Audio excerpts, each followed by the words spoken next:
Hello, सुप्रभात बच्चों। आप आज पहली क्लास आपका ले रहे हैं हम यूकेजी का, जिसमें हम आज 12 खड़ी पढ़ाएंगे। यहाँ मैं क्लास लिख देती हूँ।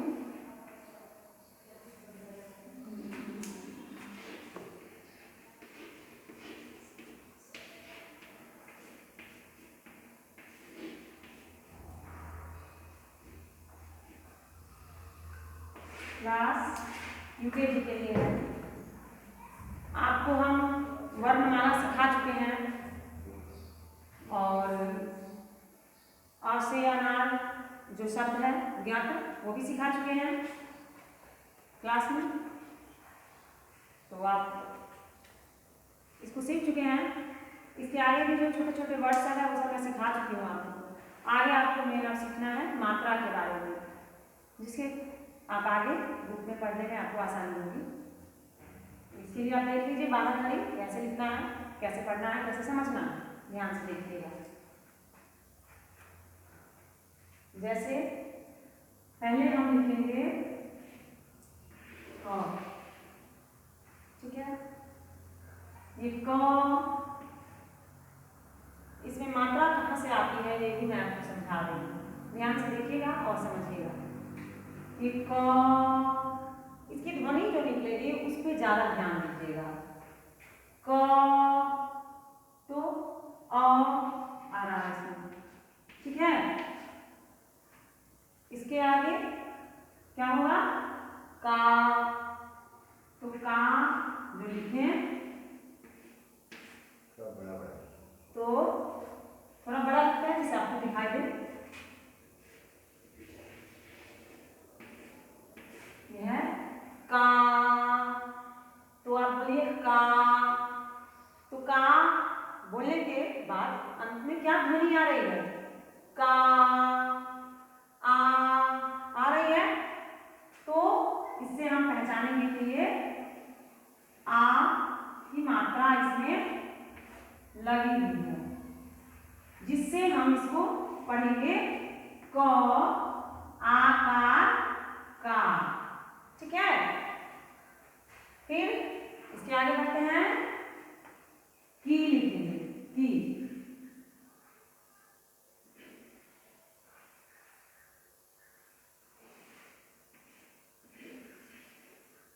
की,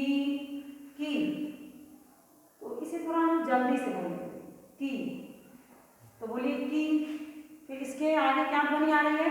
ई, यानी कि ई जल्दी से बोल रहे हैं इसलिए क्या हो जाएगा? ह्रस्व ई, ठीक है। ये ह्रस्व ई की मात्रा है, जिसे हम बोलेंगे का ह्रस्व ई की। इसके आगे फिर है की, इसमें थोड़ा टाइम लगेगा। की, तो की आ रही है, यानी इसमें थोड़ा टाइम लग रहा है, तो ये पहचाना जाएगा दीर्घ ई की मात्रा से, ठीक है। ये हो गया दीर्घ ई की मात्रा।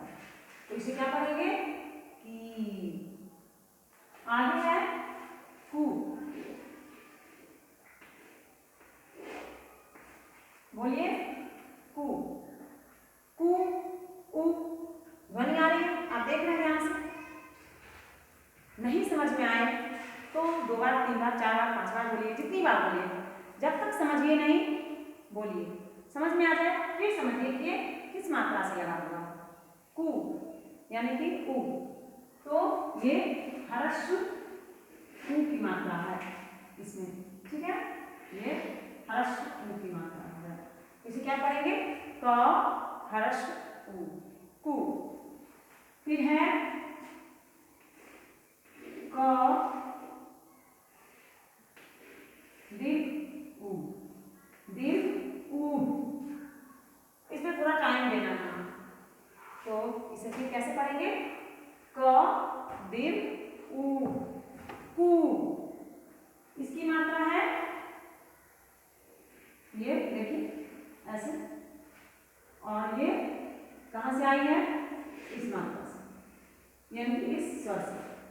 यानी कि ये क्या है, दीर्घ ऊ।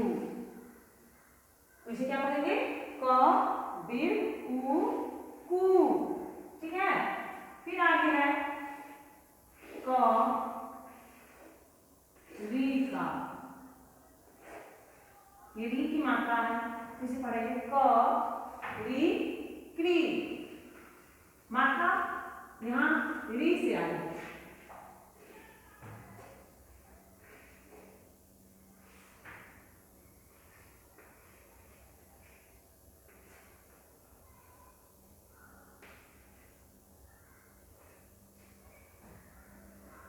मैं थोड़ा सही से लिख देती हूँ जिससे आपको देखने में आसानी हो।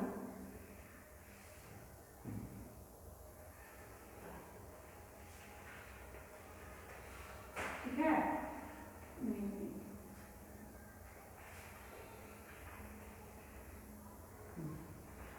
अब है ये री, यानी कि क री क्री। समझ में आया? मैं एक बार पढ़ देती हूँ फिर आगे बताती हूँ। यह है क,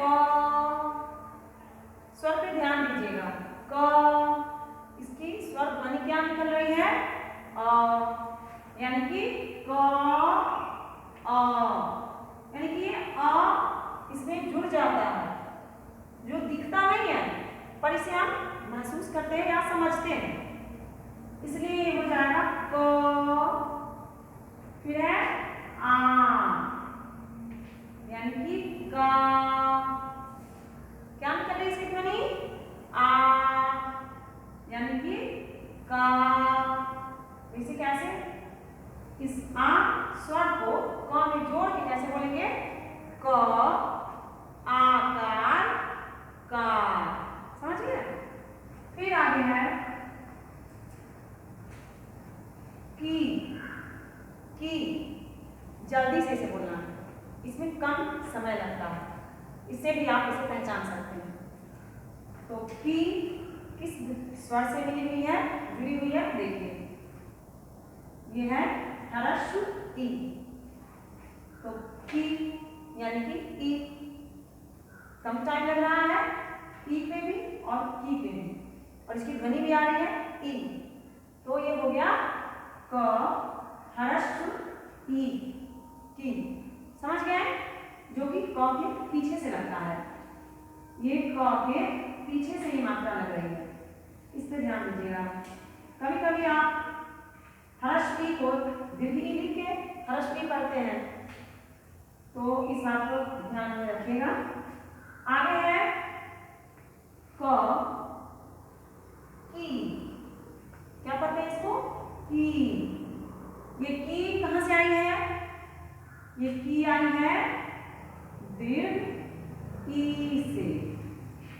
ठीक है, ये की जुड़ गया है दीर्घ ई स्वर से, तो इसे कैसे पढ़ेंगे, क दीर्घ ई की पे समय लगता है, जैसे आप बोलेंगे की समय लगा, इसी तरह की समय लगा, तो दोनों सेम है। तो इसे भी आप समझ लीजिए कि ये क दीर्घ ई की हो गया। आगे है कू, कू बोले, इसमें भी क्या है, समय नहीं लग रहा, जल्दी से हम बोल रहे हैं कू। तो जब हम कू बोलते हैं तो कहां से आ रही है स्वर, इसकी ध्वनि समझने की कोशिश कीजिएगा, कू ऊ। तो इस तरह से हमें पता चलती है जो इसमें ऊ स्वर जुड़ा हुआ। तो इसे कैसे पढ़ेंगे, क ह्रस्व ऊ कू। समझ गए? कोई दिक्कत हो तो आप हमें कमेंट बॉक्स में पूछ सकते हैं। आगे ये है कू, इसे क्या पढ़ेंगे, कू। इसमें समय लग रही है, ध्यान से बोलिए। फिर कू यानी कि ऊ, समय आ रहा है इससे, तो ऊ भी बोलते हैं उसमें भी समय लग रही है, और कू भी बोलते हैं समय लग रही है, दोनों सेम है। तो इस तरह से हमें ये समझना चाहिए कि ये दीर्घ ऊ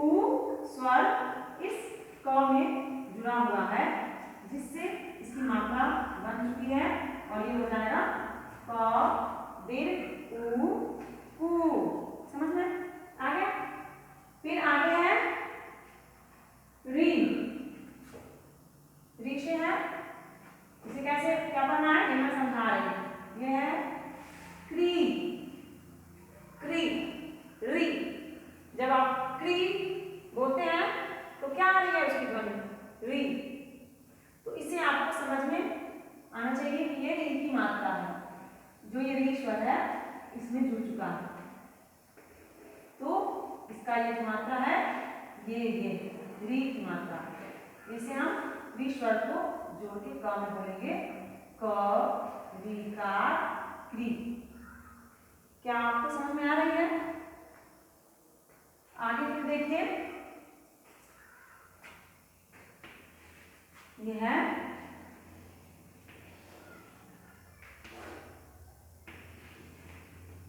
के।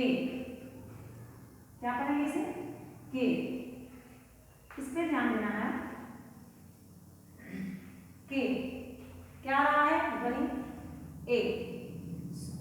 ये जो 12 खड़ी है ना, इसमें हर खड़ी में स्वर मिला हुआ है, इस बात का ध्यान रखना है। तो हम जब भी मात्रा लगा के किसी भी शब्द या वर्ड को बोलेंगे तो उसमें यह ध्यान देना है कि किस स्वर का ध्वनि निकल रहा है।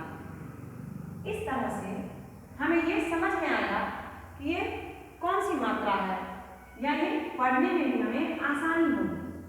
तो इसे हम पढ़ेंगे के, यानी कि ये देखिए ए, के ए। इसे कैसे पढ़ेंगे मात्रा लगा के? क ए का के। ध्यान देने वाली बात है, जो इसमें ए की मात्रा है ऊपर में, एक उंगली मान लीजिए।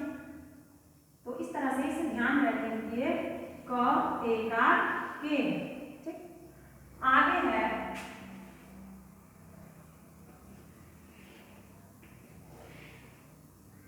कै।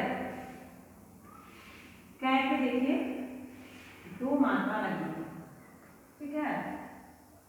कै पे दो मात्रा है, जिसके कारण ये हो गया कै। कै यानी कि स्वर ध्वनि क्या निकल गई है? ए। तो ये हो गया ए। लिख दिए हम। आपको समझने के लिए ये स्वर वर्ग हमें लिखना पड़ा है, जिसे आप अच्छी तरह बेहतर से समझ सकें। ठीक है, ये है ए। तो ये ए स्वर जब हम क में जोड़ते हैं और इसकी मात्रा जब लिखते हैं तो इसे पढ़ते हैं क ए का कै। समझ गए? आगे है को।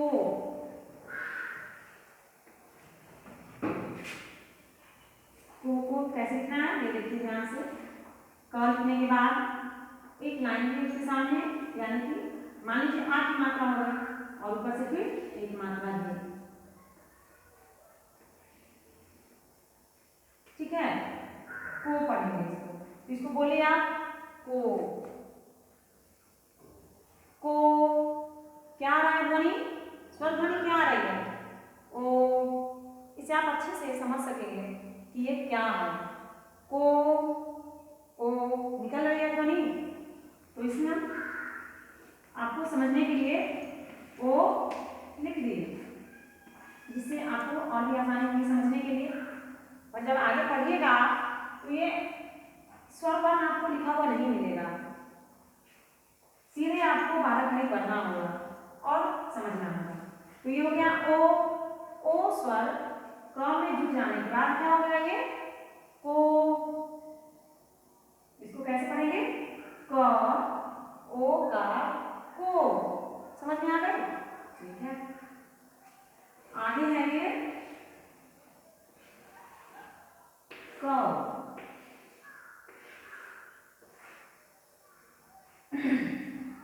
को के बाद होता है क। क बोलिए क। अगर मैं आपको पढ़ा रही हूं तो ऐसा नहीं है कि आप अपने घर पे बैठ के सीधा मोबाइल देखिएगा। मैं जब बोलूंगी कुछ, मैं बताऊंगी या फिर बोलने के लिए बताऊंगी तो आप मेरे साथ बोलिएगा, तभी आप अच्छे से समझ भी पाइएगा। तो जैसे मैं बोल रही हूँ क, तो आप भी बोलिए, बोलने की कोशिश कीजिए और समझने की कोशिश कीजिए। क यानी कि आओ। फिर से बोलिए क। क्या स्वर ध्वनि आ रही है? आओ।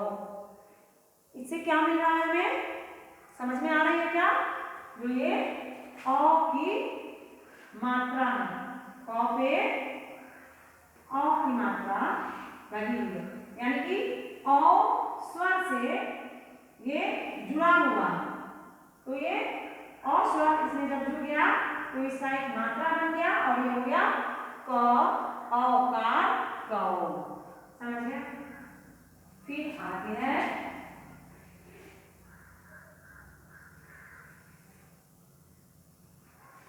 क अनुस्वार कं। क्या पढ़ेंगे इसको? सीधे पढ़ेंगे पहले कं। कं क्या आ रहा है स्वर ध्वनि? अंग।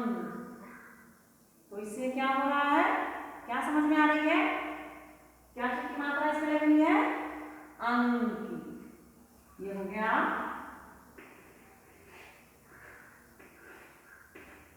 अंग। कं इसे कैसे पढ़ेंगे? क अनुस्वार कं। समझ में आ गया? फिर है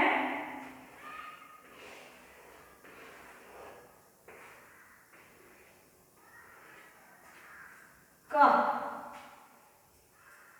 क को फिर कैसे पढ़ेंगे? समझिए, बोलिए क। बोले आप? ठीक है। तो आपको क्या समझ में आ रही है? क। क्या आ रही है ध्वनि? अ। क अ मतलब ये अ की मात्रा है। ठीक। और इसे जोड़ के इसमें बोलना है क विसर्ग इसे बोलते हैं, या क अ की मात्रा क, या क विसर्ग की मात्रा क। समझ गए? लिखना और समझना ये बहुत जरूरी है। लिखने के साथ साथ आपको बोलना समझना बहुत ही जरूरी है। अब आपको पहले समझा देते हैं, फिर आपको फिर हम आगे। अब देखिए एक बार मैं समझा रही हूँ, ठीक है? कैसे पढ़ना है तो देखिए। क स्वर आ रही है ध्वनि अ, ये हो गया क। फिर ये है का, इसमें क्या जुड़ रहा है? आ। तो हम जब इसे बोलेंगे, बोलने के साथ साथ हमें ये चीज का एहसास महसूस होना चाहिए कि हम का बोल रहे हैं तो ये कहाँ से आ गया? का, यानी कि आ गया। तो यही हमें ध्यान देना है कि हम का जब बोलते हैं तो किन किन स्वरों की ध्वनि निकलती है, जिसके कारण हम सही सही मात्रा समझ के पढ़ सकते हैं। तो ये हो गया का, आ है, इसकी मात्रा ये है, आप देखिए आ की ये मात्रा है जो क के आगे है। तो इसे पढ़ेंगे क आकार का। फिर ये क्या है? की। फिर क्या निकल रही है? ई, यानी कि ये ह्रस्व ई की मात्रा है जो क के पीछे से है। इस बात का ध्यान रखिएगा, क के पीछे से है क ह्रस्व ई की। फिर है की, क में दीर्घ ई की मात्रा है तो जाएगा क दीर्घिकार की। फिर है कु, यानी कि उ की मात्रा है तो क ह्रस्व उ कु, सॉरी क ह्रस्व उ कु, ये हो गया। फिर यह है कु, क दीर्घ उ, मात्रा है ये क दीर्घ उ कु। फिर ये रही क्री, क्री में री की मात्रा जुड़ी हुई है, ये हो जाएगा क री का क्री। फिर आगे है के, हमेशा ध्यान रखना है जो ध्वनि निकलती है हम उसी के द्वारा इस मात्रा को पहचान कर सकते हैं। के, यानी कि ए क, एकार के। आगे है कै, क एकार कै। के पे एक ही मात्रा है और कै पे दो मात्रा है ऊपर से, इसलिए इस बात का भी ध्यान रखिएगा। ये रहा को, तो क ओकार को, कौ। औ आ रही है तो क औकार कौ। कं, अंग आ रही है तो क अनुस्वार कंग। क, क और विसर्ग है, या अह भी बोल सकते हैं इसको, तो क विसर्ग अ, क। अब हम इसको मिटा देंगे तो आप इसे सीधे तरीके से पढ़िएगा और बिना स्वर को लिखे हुए मात्रा लिख के और पढ़ने का अभ्यास करते रहिएगा, क्योंकि जब बार बार ये लिखेंगे तो आपको समझ में नहीं आएगा। बिना स्वर की सहायता से हम बिना देखे स्वर को लिखे ही समझने की कोशिश करेंगे। ठीक है बच्चों, और आगे कोई दिक्कत हो तो बताइए। ठीक है, इसे आप नोटबुक में नोट कर लीजिए और ध्यान से पढ़िएगा।